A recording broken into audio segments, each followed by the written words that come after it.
In November 1844, after 6 months crossing the plains and deserts of the West, the Stevens, Townsend, Murphy party reaches present-day Truckee, California.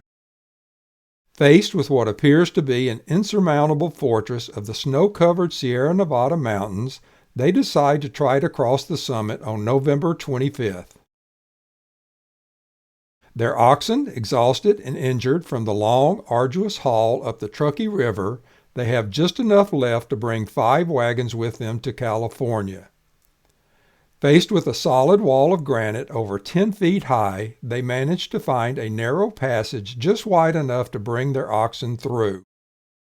And by sheer willpower and brute force, they become the first immigrants to bring wagons into California.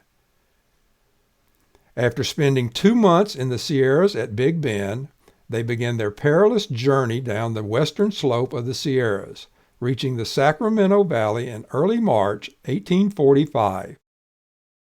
Unfortunately, their accomplishments and the landmarks they discovered have been mostly relegated to the archives of history, displaced by the notoriety of the Donner Reed party. But let's take a closer look at where the Stevens, Townsend, Murphy party made their historic crossing. This map from Charles Graydon's Trail of the First Wagons over the Sierra Nevada shows the route taken by the Stevens, Townsend, Murphy party. Starting at the east end of Donner Lake, where Moses Schallenberger's cabin was built, they traveled along the north side of the lake and then began their ascent to the crossing. Now let's zoom in on the summit and take a closer look.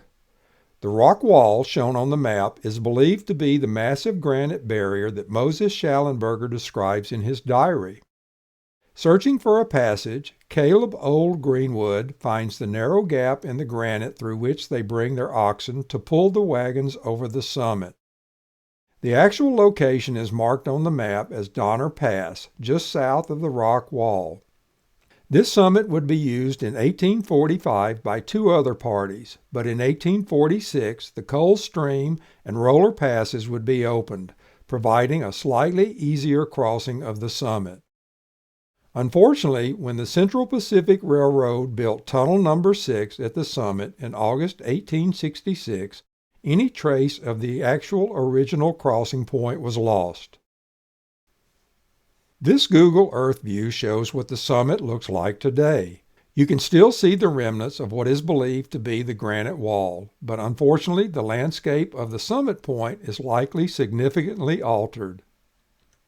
This view, looking east, shows what the Stevens, Townsend, Murphy party would have seen, looking back to where Moses Schallenberger would spend the winter alone.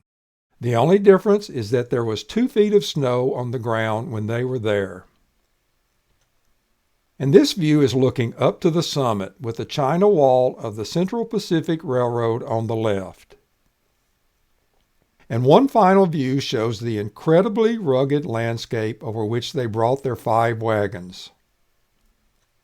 So next time you're visiting Truckee, California, take a moment and reflect on the amazing journey the early pioneers made almost 180 years ago.